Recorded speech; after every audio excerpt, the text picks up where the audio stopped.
فطرت کو مس گریس کے ساتھ 2-3 گھنٹے گزر گئے۔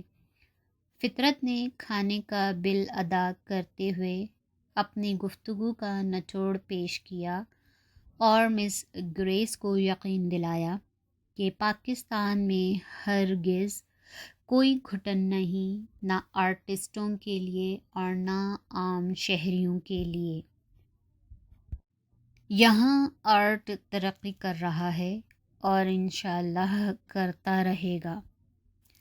جب وہ ہوٹل سے باہر نکلے تو رات کے 11:15 بج چکے تھے۔ ابھی تھوڑی ہی دور گئے ہوں گے کہ اسلام آباد کی سڑکوں پر انہیں 4-5 نوجوان لڑکوں نے گھیر لیا۔ انہوں نے کہا کہ ہمیں اطلاع ملی ہے کہ یہاں پر اسلامی جمہوریہ پاکستان کے وفاقی دارالحکومت میں فحاشی پرورش پا رہی ہے اور راتوں کو غیر مرد اور غیر عورتیں دادِ عیش دینے کے لیے اپنے اپنے گھروں سے باہر نکل آتے ہیں، سرعام بوس و کنار کرتے ہیں۔ آپ ہمیں اپنا نکاح نامہ دکھائیے، ہمارے پاس زیادہ وقت نہیں ہے، ہمیں اور سیکٹروں میں بھی چکر لگانے ہیں، ہماری ڈیوٹی 12 بجے تک ہے، آپ شرافت سے ہمارے ساتھ تعاون کیجیے ورنہ ہمیں بدمعاشوں سے نپٹنا بھی آتا ہے۔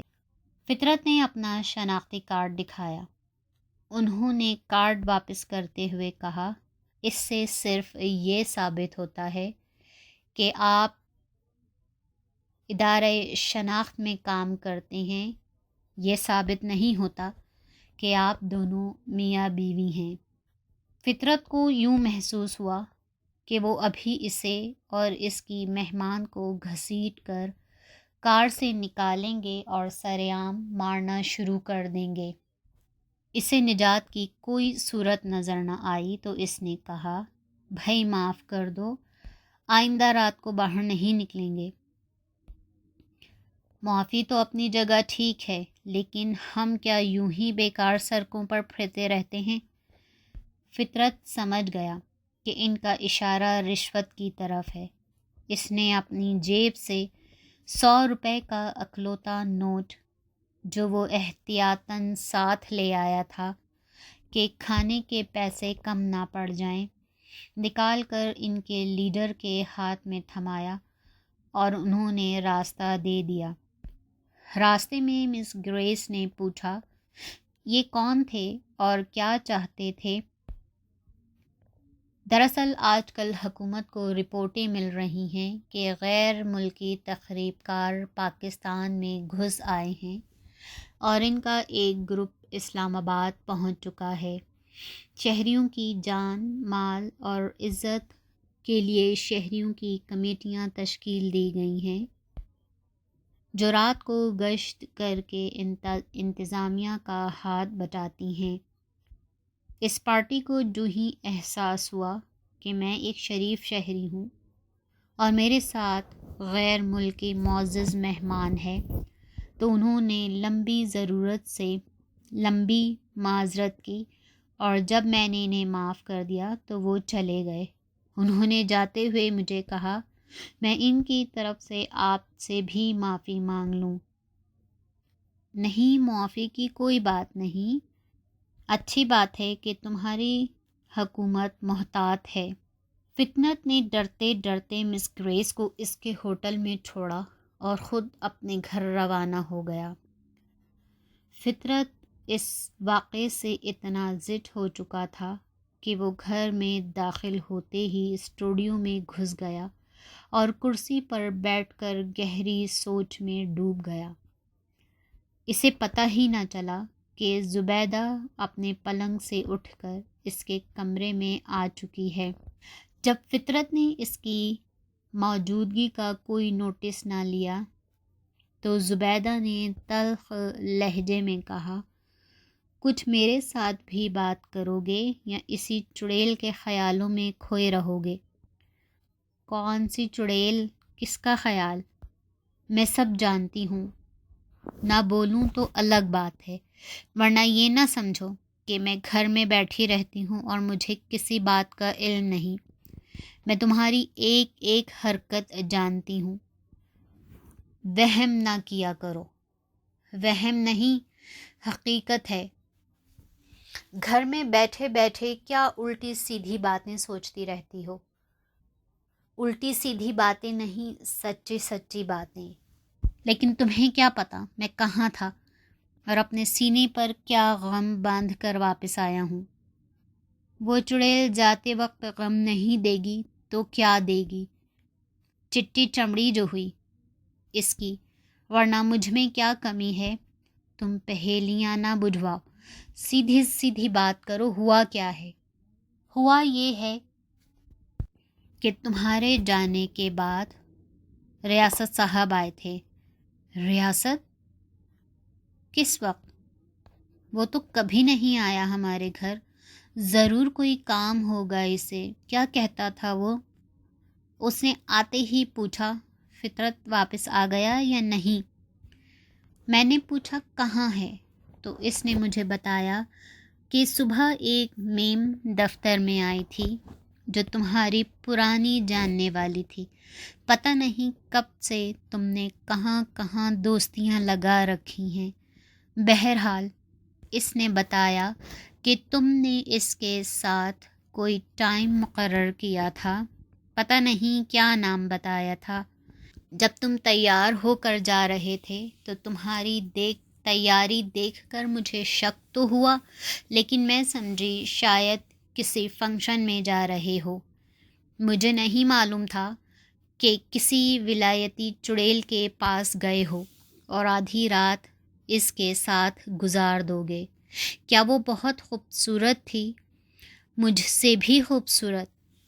بکواس بند کرو، ہوتا کچھ ہے اور تم مطلب کچھ اور نکال لیتی ہو۔ جی میں دیہاتی عورت سہی، لیکن اتنی بھی جاہل نہیں ہوں۔ میں سب سمجھتی ہوں، میں ہر بات سمجھتی ہوں اور اس کا مطلب بھی صحیح نکالتی ہوں۔ میں چلی جاتی ہوں، لیکن یہ بتا دوں کہ مجھ سے یہ سب کچھ برداشت نہیں ہوگا۔ ٹھیک ہے، نکل جاؤ اس کمرے سے فوراً، ابھی۔ زبیدہ بڑبڑاتی ہوئی کمرے سے نکلی تو فطرت نے اندر سے کنڈی لگا دی۔ وہ دونوں ہاتھوں سے اپنا سر پکڑ کر بیٹھ گیا اور ابلتے ہوئے آنسو ضبط کرنے کی کوشش کرنے لگا۔ اس نے ٹیپ ریکارڈر نکالا اور حسب عادت اپنے غم اس میں دفن کرنے لگا۔ یا اللہ، تیرے اس جہنم کی آگ بہت تیز ہو گئی ہے۔ میں بہت کمزور انسان ہوں، مجھے امتحان میں نہ ڈال۔ میں یہ سب کچھ نہ سہ سکوں گا۔ میں خودکشی کر کے تیرے حکم کی نفی کرنا نہیں چاہتا، لیکن خدایا، لوگ بیٹھے بیٹھے دم توڑ دیتے ہیں، چلتے چلتے ان کی حرکت قلب بند ہو جاتی ہے، وہ نجات پا جاتے ہیں۔ میں نے کیا جرم کیا ہے کہ میں پچھلے 33 سال سے سولی پر لٹکا ہوا ہوں؟ یا اللہ مجھے نجات دے، میری خطائیں معاف کر، مجھے اٹھا لے، مجھے اس عذاب سے بچا لے۔ یوں ہی روتے روتے وہ کرسی پر سو گیا۔ ایک دن فطرت بزم احباب کی ادبی نشست میں گیا تو اسے USA امریکہ کے مرکز اطلاعات کے زبیری صاحب مل گئے۔ ابتدائی الیک سلیک کے بعد زبیری نے پوچھا، کیوں فطرت صاحب، کیا ہوا آپ کی نمائش کا؟ ہم تو انتظار ہی کرتے رہ گئے۔ دعوت نامے کا؟ بس ہونے والی ہے کچھ عرصے کے بعد۔ اگر کوئی رکاوٹ ہے تو ہم کرا دیں، چاہو تو تم کروا سکتے ہو، مجھے کوئی اعتراض نہیں۔ ٹھیک ہے، ہم کروا دیتے ہیں۔ مہمان خصوصی کے بارے میں سوچا آپ نے؟ نہیں، میں نے تو کچھ نہیں سوچا۔ کوئی خاص پسند ناپسند، کوئی ایسی پسند ناپسند بھی نہیں۔ اصل مقصد تو یہ ہے کہ میں راتوں کو جاگ جاگ کر جو جھک مارتا رہا ہوں وہ لوگوں کے سامنے آ سکے۔ ویسے افتتاح کرنے والی شخصیت کا تعلق ادب، آرٹ یا ثقافت سے ہو تو بہتر ہے۔ ہاں، مجھے یاد آیا کہ مارچ میں شکاگو انسٹیٹیوٹ آف آرٹ کے سربراہ ڈاکٹر برڈ جنوبی ایشیا کے دورے پر آ رہے ہیں۔ اگر تم 1.5-2 مہینے صبر کر سکو تو نمائش کا افتتاح ان سے کروا لیں۔ وہ 24 مارچ سے 12 مارچ تک یہاں ہوں گے۔ واہ، اس سے اچھی بات کیا ہو سکتی ہے؟ شاید تمہیں معلوم نہیں کہ میں MA کرنے کے بعد جب 1 سال کے لیے امریکہ گیا تھا تو اسی انسٹیٹیوٹ میں 1 سال رہا تھا، اور ڈاکٹر برڈ مجھے اچھی طرح جانتے ہیں۔ افتتاح ان کے ہاتھوں میں ہو جائے تو بہت ہی اچھا ہے۔ 17 مارچ کو شام 4 بجے اسلام آباد کے ایک 5 اسٹار ہوٹل میں خاصی گہما گہمی تھی۔ آج فطرت کے فن پاروں کی نمائش ہو رہی تھی۔ گویا فطرت کی زندگی کی سب سے بڑی خواہش پایۂ تکمیل کو پہنچ رہی تھی۔ شکاگو انسٹیٹیوٹ کے سربراہ اس نمائش کا افتتاح کرنے والے تھے۔ شاید ہی شہر کا کوئی دانشور، آرٹسٹ، ادیب یا شاعر ہو جو آج کی اس تقریب سے غیر حاضر ہو۔ فطرت نے اپنے دفتر والوں کو بھی دعوت نامے بھیجے تھے، لیکن حسد یا مصروفیت کی وجہ سے ان میں سے کوئی بھی نہیں آیا، بلکہ DG بخاری صاحب نے تو اسی شام ایسی تقریبات کو کوریج کرنے والے مقامی صحافیوں اور کالم نگاروں کو چائے پر بلوا لیا تاکہ اس نمائش کی تشہیر ہی نہ ہو سکے، لیکن فطرت نے اسے کوئی اہمیت نہ دی، کیونکہ فطرت کا مقصد پبلسٹی نہیں بلکہ فن پاروں کی نمائش منعقد کرنا تھا۔ فطرت کی خواہش کے مطابق تقریب کا افتتاح آغاز قرآن پاک سے ہوا۔ اسٹیج پر ڈاکٹر برڈ، خود فطرت اور سیکریٹری پروفیسر شعیب صدیقی بیٹھے تھے۔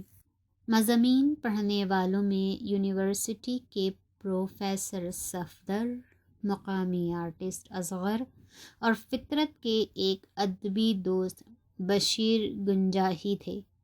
اگرچہ مضامین فطرت کی شخصیت اور فن کے بارے میں تھی، لیکن ان کا زیادہ تر جھکاؤ فن کے بجائے شخصیت کی طرف تھا۔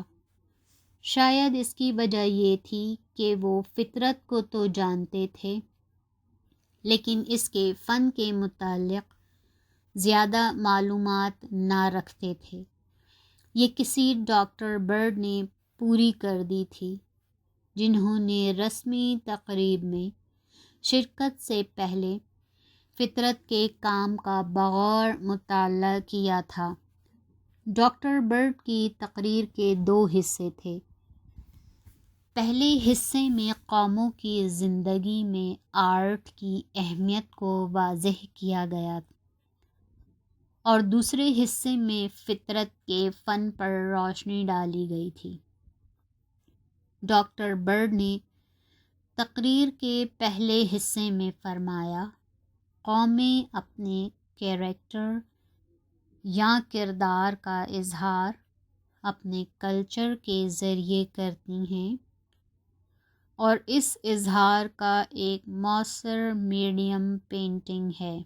اگرچہ پینٹنگ کو پینٹر کی ذات سے علیحدہ نہیں کیا جا سکتا، لیکن وسیع سیاق و سباق میں دیکھا جائے تو ایک تصویر یا فن پارہ اپنے خالق کی ذات کا اظہار ہی نہیں ہوتا، بلکہ اس میں پوری قوم کے اجتماعی شعور کی عکاسی ہوتی ہے، اور تہذیب و تمدن کی دنیا میں ملکوں کی پہچان اس بات سے ہوتی ہے کہ اس کے آرٹسٹ کیا تخلیق کر رہے ہیں اور معاشرہ ان آرٹسٹوں کے ساتھ کیا سلوک کرتا ہے۔ جب ایک حملہ آور، ایک چنگیز خان یا ایک ہٹلر دوسرے ملک کو روندتا ہوا اس کے آرٹ گیلریاں اور لائبریریاں تباہ و برباد کر دیتا ہے تو وہ تاریخ میں اپنے لیے ایک سیاہ باب رقم کر جاتا ہے۔ یہی حال اندرون ملک قوموں کا ہوتا ہے۔ اگر وہ آرٹسٹوں، ادیبوں، شاعروں اور دانشوروں کو ان کا صحیح مقام نہیں دیتی یا ان کی تخلیقات کی قدر نہیں کرتی تو وہ قومیں خود اپنے حق میں چنگیز خان یا ہٹلر سے کسی طرح مختلف نہیں ہوتی۔ آپ نے تاریخ عالم میں پڑھا ہوگا کہ کسی خاص دور میں ایک دم اس وجہ سے مشہور ہوئی کہ اس کے پاس دنیا کا سب سے بڑا بحری بیڑا تھا۔ کوئی قوم اس لیے ممتاز قرار پائی کہ اس نے صنعتی انقلاب برپا کر دکھایا، کوئی قوم اس لیے با اثر ٹھہری کہ اس کے پاس بہترین اسلحہ اور بہترین افواج تھیں۔ لیکن جب آپ تاریخ کے مجموعی دھارے پر نظر ڈالتے ہیں تو آپ کو احساس ہوتا ہے کہ یہ امتیاز، فخر یا یہ انفرادیت صرف ایک دور یا عہد تک محدود تھی، اور وہ تاریخ عالم میں اس قوم کے لیے پائیدار وجہ شناخت نہ بن سکی۔ اگر مستقل طور پر کسی قوم نے اقوام عالم کی صف میں کوئی عزت و تکریم پائی تو وہ اپنے آرٹ اور کلچر کی وجہ سے، یعنی تاریخ کے حوالے سے ایک قوم کے متمدن اور مہذب ہونے کا انحصار آرٹ اور آرٹسٹوں کے ساتھ اس کے رویے پر ہوتا ہے۔ جو قومیں اپنی عظمت کے ان میناروں کو نظر انداز کر دیتی ہیں وہ خود اپنے ماتھے پر سیاہی مل لیتی ہیں۔ فطرت کے فن کے متعلق اظہار خیال کرتے ہوئے ڈاکٹر برڈ نے کہا، چند سال پہلے جب فطرت 1 سال کے لیے شکاگو انسٹی ٹیوٹ آف آرٹ میں آئے تو انہوں نے مجھ سمیت اپنے اساتذہ کو جس بات سے متاثر کیا وہ آرٹ کے ساتھ ان کا کمٹمنٹ تھا۔ ان کے اندر تخلیقی آگ تھی جو پورے زور سے بھڑک رہی تھی۔ ان کے اندر ایک تڑپ تھی جو ان سے ملنے والے ہر شخص کو متاثر کرتی تھی۔ میں نے ان کے جو کام دیکھے ہیں